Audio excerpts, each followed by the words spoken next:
ನಮಸ್ಕಾರ ಎಲ್ಲರಿಗೂ, welcome to my channel. ನಾನು ಇವತ್ತೊಂದು ಹಲಸಿನ ಹಣ್ಣು ಒಂದನ್ನು ಇಷ್ಟೆಲ್ಲ ಬಿಚ್ಚಿ ಕ್ಲೀನ್ ಮಾಡಿ ಇಷ್ಟು ಅದರದೇ ಸೋಳೆಯನ್ನು ರೆಡಿ ಮಾಡಿ ಇಟ್ಟಿದ್ದೇನೆ. ಎಸಳನ್ನು ರೆಡಿ ಮಾಡಿ ಕಟ್ ಮಾಡಿ ಇಟ್ಟಿದ್ದೇನೆ. ಸಣ್ಣ ಸಣ್ಣದು ದೊಡ್ಡ ಉದ್ದಕ್ಕೆ ಕಟ್ ಮಾಡಿದ್ದೇನೆ ನಾನು.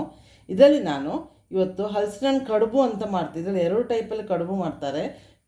ಕೆಲವರು ಕಾಯಿ ಮತ್ತು ಬೆಲ್ಲ ಎಲ್ಲ ಹಾಕಿ ಒಂದು ಕಡುಬು ಮಾಡ್ತಾರೆ. ಇವತ್ತು ಇದಲ್ಲ, ಇದು ನಾನು ಕಾಯಿ ಬೆಲ್ಲ ಏನು ಹಾಕೋದಿಲ್ಲ. ಇಲ್ಲಿ ಕುಂದಾಪುರ ಬದಿಯ ಸೈಡ್ನವರೆಲ್ಲ ಇದನ್ನು ಕೋಳಿ ಪದಾರ್ಥದಲ್ಲಿ, ಕೋಳಿ ಸುಕ್ಕದಲ್ಲಿ, ಕುಂದಾಪುರ ಚಿಕನ್ ಗ್ರೇವಿಯಲ್ಲಿ ಇದನ್ನು ಕಡುಬನ್ನು, ಹಲಸಿನ ಹಣ್ಣು ಕಡುಬನ್ನು ತಿಂತಾರೆ. ಸೊ ಇದು ಕೋಳಿ ಪದಾರ್ಥದಲ್ಲಿ ತಿನ್ನಲಿಕ್ಕಾಗಿ, ಚಿಕನ್ ಸುಕ್ಕದಲ್ಲಿ ತಿನ್ನಲಿಕ್ಕಾಗಿ ನಾನು ಇವತ್ತೊಂದು ಕಡುಬು ಮಾಡ್ತಾ ಇದ್ದೇನೆ, ಹಲಸಿನ ಹಣ್ಣಿನ ಕಡುಬು. ಅದಕ್ಕೆ ಈ ಥರ ಸಾಗವಾನಿ ಎಲೆಯಲ್ಲಿ ನಾವು ಕಡುಬು ಮಾಡಿದ್ರೆ, ಆ ಸಾಗವಾನಿ ಎಲೆಯದ್ದುಂಟು ನೋಡಿ, ರೆಡ್ ಕಲರ್, ಅದಕ್ಕೆ ತಾಗಿ ಒಳ್ಳೆ ರುಚಿ ಬರ್ತದೆ. ಅದಕ್ಕಾಗಿ ಯಾವಾಗ ಸಿಕ್ಕದಿದ್ದರೆ ಬಾಳೆ ಎಲೆಯಲ್ಲಿಯೂ ಆಗ್ತದೆ, ಆಗೋದಿಲ್ಲ ಏನಿಲ್ಲ. ನಾನು ಸಾಗವಾನಿ ಎಲೆ ಸಿಕ್ಕಿದೆ ನನಗೆ, ಅದರಲ್ಲಿ ನಾನು ನಿಮಗೆ ಮಾಡಿ ತೋರಿಸ್ತೇನೆ. ಇದರ ಮೆಜರ್ಮೆಂಟ್ ಏನಂತ ಹೇಳಿದ್ರೆ, ನೀವು ಈಗ ಸೋಳೆನ ನೋಡಿ ಎಲ್ಲ ಎಸಳು ತೆಗೆದಿಟ್ಟಿದ್ದೀನಲ್ಲ ಹಲಸಿನ ಹಣ್ಣಿದ್ದು. ಸೊ ಇದನ್ನು ನೀವು 1 ಕಪ್ 2 ಕಪ್ ತಗೊಂಡ್ರೆ 1 ಕಪ್ಪು ವೈಟ್ ರೈಸ್, ಇದು 2 ಗಂಟೆ ನೆನೆಸಿಟ್ಟಿದ್ದೇನೆ ನಾನು. ದೋಸೆ ಅಕ್ಕಿ ನೆನೆಸಿಟ್ಟಿದ್ದೇನೆ. 2 ಕಪ್ಪು ಇದಿದ್ದರೆ 1 ಕಪ್ ರೈಸ್. ಈ ಮೆಜರ್ಮೆಂಟಲ್ಲಿ ನಾನು ಇವತ್ತು ನಿಮಗೆ, ಮತ್ತು ಏನು ನಾನು ಹಾಕೋದಿಲ್ಲ, ಉಪ್ಪು ಮಾತ್ರ ಹಾಕೋದು. ಇದಕ್ಕೆ ಏನು ಹಾಕೋದಿಲ್ಲ, ಯಾಕಂದರೆ ಇದು ಚಿಕನ್ ಇದರಲ್ಲಿ ತಿನ್ನಲಿಕ್ಕಲ್ಲ, ತಿಂಡಿಗೆ ಎಲ್ಲ ನಾವು ಮಾಡ್ತಾ ಇರೋದು. ವೆಜ್ಜಿನವರಿಗೆ ಒಂದು ನೀರುಳ್ಳಿ ಸುಕ್ಕ ಅಂತ ಒಂದು ಮಾಡಿ ತಿಂತಾರೆ ವೆಜ್ಜಿನವರು.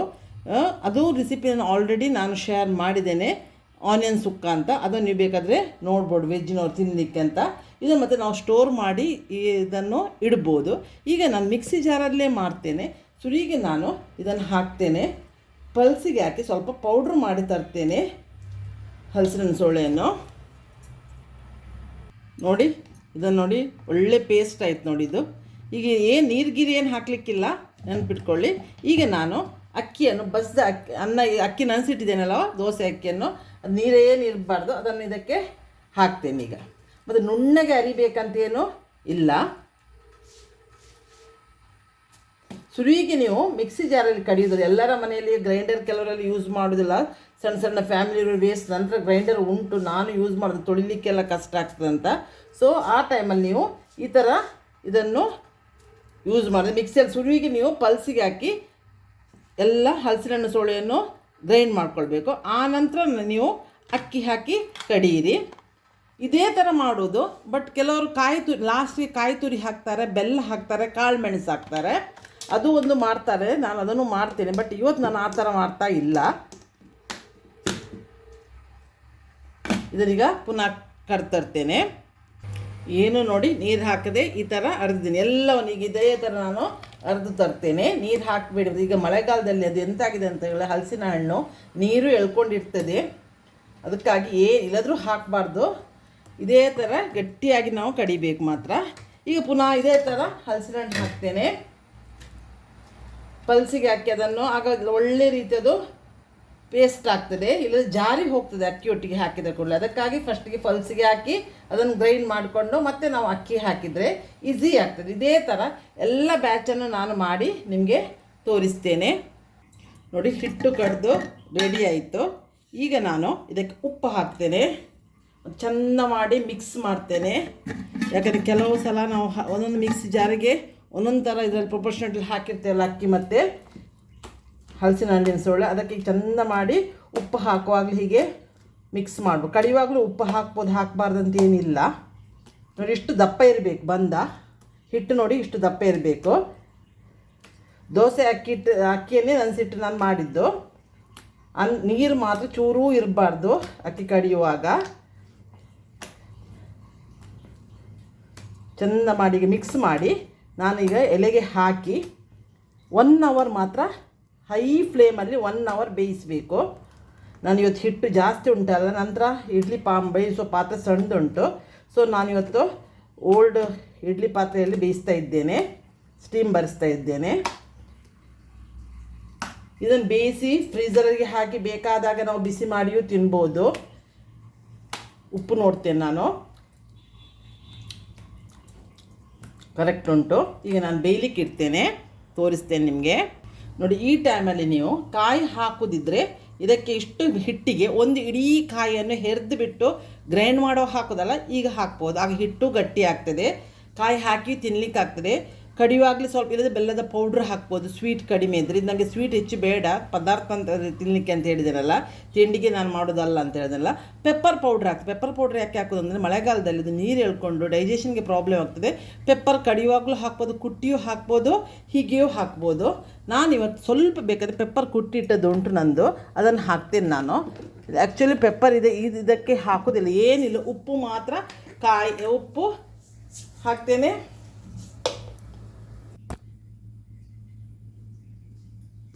ಈಗ ಚೂರು ಪೆಪ್ಪರ್ ಇದು ಕುಟ್ಟಿದ ಪೆಪ್ಪರ್ ಉಂಟು, ಅದನ್ನು ಹಾಕ್ತೇನೆ ಇದಕ್ಕೆ. ಇದು ಸ್ವಲ್ಪ ನೀರು ಎಳ್ಕೊಂಡಿರ್ತದಲ್ಲ, ಅದಕ್ಕಾಗಿ ಮಾತ್ರ ಒಂದು ಅರ್ಧ ಟೇಬಲ್ ಸ್ಪೂನ್ ಅಷ್ಟು ಹಾಕಿದೆ. ಇಷ್ಟೊತ್ತಿಗೆ ನೀವು ಕಾಯು ಹೆರ್ದು ಹಾಕ್ಬೋದು, ಸ್ವೀಟ್ ಬೇಕಿದ್ರೆ ಸ್ವಲ್ಪ ಬೆಲ್ಲನೂ ಹಾಕ್ಬೋದು. ನಾನು ಮಾತ್ರ ಪ್ಲೇನ್ ಮಾಡ್ತಾ ಇದ್ದೇನೆ. ಇದನ್ನೀಗ ಬೇಯಿಸ್ಲಿಕ್ಕೆ ಹೋಗುವ. ಎಲ್ಲ ಮಿಕ್ಸ್ ಆಯಿತು.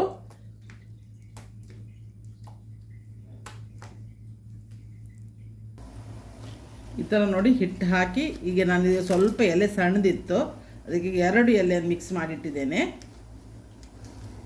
ಈ ಥರ ಇದನ್ನು ಎಲೆ ಏಳದಾಗಿ ಇದನ್ನು ಹಾಕೋದು. ನೀರು ಮಾತ್ರ ಫುಲ್ಲು ಕುದ್ದಿರಬೇಕು, ಬಾಯ್ಲ್ ಆಗ್ತಾ ಇರಬೇಕು ನೀರು. ನಾನಿಲ್ಲಿ ನೋಡಿ 2 ಎಲೆ ಜಾಯಿಂಟ್ ಮಾಡಿ ಹಾಕ್ತಾ ಇದ್ದೇನೆ.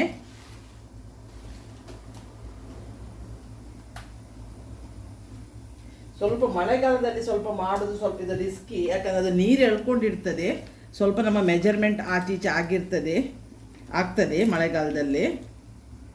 ಬೇರೆ ಟೈಮಲ್ಲಿ ಕರೆಕ್ಟ್ ಆಗ್ತದೆ. ಇದೇ ಥರ ನಾನು ಇದನ್ನೀಗ ಇನ್ನೂ ಮುಚ್ಚಿ 1 ಅವರ್ ಬೇಯಿಸ್ತೇನೆ. ನಾನೀಗ ನೋಡಿ ಹಲಸಿನ ಹಣ್ಣು ಕಡುಬು 1 ಗಂಟೆ ಬೇಯಿಸಿದ್ದೇನೆ. ಬೇಯಿಸಿ ಈಗ ಒಂದು ಗಂಟೆ ಆಯಿತು, ಇದು ತಣ್ಣದಿದೆ ಕಂಪ್ಲೀಟ್. ಯಾಕಂದ್ರೆ ನಮ್ಗೆ ಕಟ್ ಮಾಡಲಿಕ್ಕೆ ನಿಮಗೆ ತೋರಿಸ್ಲಿಕ್ಕಂತ ನಾನು ತಣ್ಣದ ನಂತರ ತೋರಿಸುವಂತ. ಇದನ್ನು ನನಗೆ ನೋಡಿ ಎಲೆ ನೋಡಿ, ಇದು ಕಡಿಮೆ ಅದಕ್ಕೆ ನಾನು ಬಾಳೆ ಎಲೆಯಲ್ಲಿ ಒಂದು ಕಡುಬು ಮಾಡಿದ್ದೇನೆ.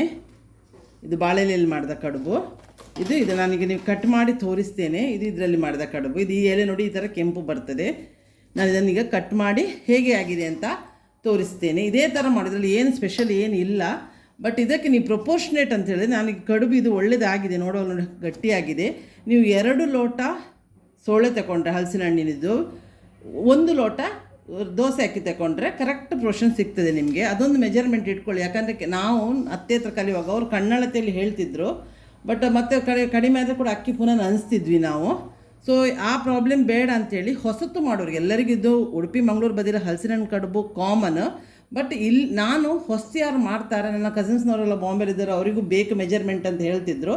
ಸೊ ಹೊಸ್ತು ಯಾರು ಮಾಡ್ತಾರೆ ಎಲ್ಲ ಮಾರ್ಕೆಟಲ್ಲಿ ಇದು ಸೇಲಿಗೂ ಸಿಗ್ತಾ ಉಂಟು ಇಲ್ಲಿ ಬೇಕರಿಯಲ್ಲೆಲ್ಲ, ಅವರಿಗೆ ನಾನು ಪ್ರೊಪೋರ್ಷನೇಟ್ ಹೇಳಿದ್ದು 2 ಲೋಟ ಇದು ಹಲಸಿನ ಹಣ್ಣಿನ ಸೋಳೆಗೆ 1 ಲೋಟ ದೋಸೆ ಅಕ್ಕಿಯನ್ನು ನೆನೆಸಿಟ್ರೆ ನೀವು ಎಲ್ಲ ಸೋಳೆ ಅಕ್ಕಿ ಆದ ನಂತರ ಅದನ್ನು ತುಂಡು ಮಾಡಿ ಮೆಜರ್ಮೆಂಟ್ ಮಾಡಿ, ಮತ್ತು ನೀವು ಅಕ್ಕಿ ನೆನೆಸಿಟ್ಟು 1.5 ಗಂಟೆ ನೆನೆಸಿಟ್ರು ಸಾಕಾಗ್ತದೆ. 4 ಗಂಟೆ ನೆನೆಸಿಡ್ಬೇಕಂತ ಏನಿಲ್ಲ ಹಲಸಿನ ಹಣ್ಣು ಕಡುಬು ಮಾಡಲಿಕ್ಕೆ. ನುಣ್ಣಗೆ ಅರಿಬೇಕಂತಲೂ ಇಲ್ಲ. ಈ ಟಿಪ್ಸನ್ನೆಲ್ಲ ನೀವು ಫಾಲೋ ಮಾಡಿ. ಈಗ ನಾನು ನಿಮಗೆ ಕಟ್ ಮಾಡಿ ತೋರಿಸ್ತೇನೆ ನೋಡಿ. ನಾನೇನು ಸ್ವಲ್ಪ ಅದರದ್ದು ನೋಡಿ ಬೀಜವನ್ನು ತೆಗೆದಿಟ್ಟಿದ್ದೇನೆ. ಇದನ್ನು ಸೌತೆಕಾಯಿಗೆ ಮಿಕ್ಸ್ ಮಾಡಿ ಪದಾರ್ಥ ಮಾಡಲಿಕ್ಕೂ ಆಗ್ತದೆ. ಇದನ್ನು ಕ್ರೇಪ್ ಮಾಡಿದರೆ ಇದರಲ್ಲಿ ನಾವು ಪೊಟ್ಯಾಟೊ ಚಿಪ್ಸ್ ಹೇಗೆ ಮಾಡಿದ್ರೆ ಆ ಥರ ಚಿಪ್ಸ್ ಮಾಡಲಿಕ್ಕೂ ಆಗ್ತದೆ. ಇದು ಸುಟ್ಟು ಬಿಟ್ಟು ತಿನ್ನಲಿಕ್ಕೂ ಆಗ್ತದೆ.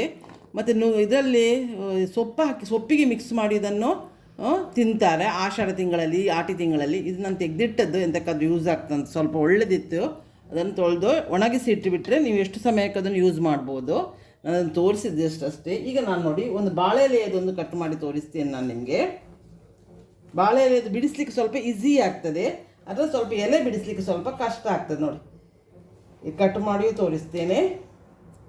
ನಾನು ಸ್ವಲ್ಪ ಹೆದರಿಕೆ ಆಗಿದ್ದು, ನೀರಿದ್ದು ಸ್ವಲ್ಪ ಜಾಸ್ತಿ ಮಳೆ ಉಂಟಲ್ಲ ನೋಡಿ. ಕಟ್ ಮಾಡ್ತೇನೆ ನೋಡಿ, ಎಷ್ಟು ಸಾಫ್ಟ್ ಉಂಟು ನೋಡಿ.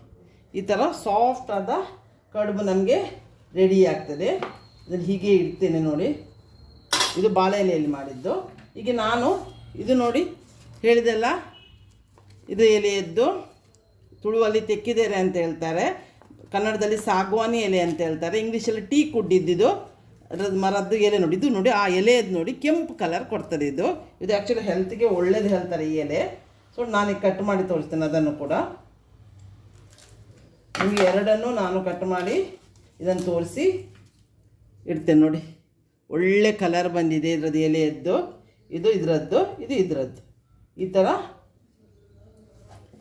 ನಾನೀಗ ತೋರಿಸಿದ್ದು.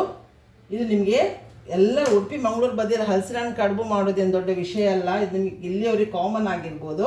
ಯಾರಿಗೆ ಹೊಸ್ತಾಗಿರ್ತದೆ ಅವರಿಗೊಂದು ನಾನು ಇದು ಶೇರ್ ಮಾಡಿದ್ದು. ನಮ್ಮಲ್ಲಿ ಇವತ್ತೊಂದು ಫಂಕ್ಷನ್ ಉಂಟು ಇಲ್ಲಿ ಬಿಲ್ಡಿಂಗಿದ್ದು, ಅದಕ್ಕಾಗಿ ನಾಳೆಗೆ ನಾನು ಇದನ್ನು ಜಾಸ್ತಿ ಇದರಲ್ಲಿ ಮಾಡಿದ್ದು. ಎಲ್ಲ ನನ್ನ ಸಬ್ಸ್ಕ್ರೈಬರಿಗೂ ವ್ಯೂವರ್ಸಿಗೂ ಥ್ಯಾಂಕ್ಸ್. ಆದಷ್ಟು ನನ್ನ ವಿಡಿಯೋ ನೋಡಿ ನನಗೆ ಸಪೋರ್ಟ್ ಮಾಡಿ. ನಾನು ಎಲ್ಲ ಥರದ್ದು ಟ್ರೆಡಿಷನಲ್ ರೆಸಿಪಿ, ಇದೇನು ಹೊಸ ರೆಸಿಪಿ ಏನಲ್ಲ, ಇದು ಟ್ರೆಡಿಷನಲ್ ರೆಸಿಪಿ. ನಾನು ಆದಷ್ಟು ನನಗೆ ತಿಳಿದಷ್ಟು ಒಳ್ಳೊಳ್ಳೆ ರೆಸಿಪಿಯನ್ನು ಹಾಕಿ ನಿಮ್ಮನ್ನು ಖುಷಿಪಡಿಸಲಿಕ್ಕೆ ಟ್ರೈ ಮಾಡ್ತೇನೆ. ನೀವು ನನಗೆ ಸಪೋರ್ಟ್ ಮಾಡಿ. ನಾನು ಇನ್ನೊಂದು ದಿವಸ ಬರುವಾಗ ಇನ್ನೊಂದು ಒಳ್ಳೆ ರೆಸಿಪಿಯನ್ನು ಬಂದು ನಿಮ್ಮನ್ನು ಮೀಟ್ ಆಗ್ತೇನೆ. ಅಲ್ಲಿವರೆಗೆ ಬಾಯ್, ಥ್ಯಾಂಕ್ ಯು.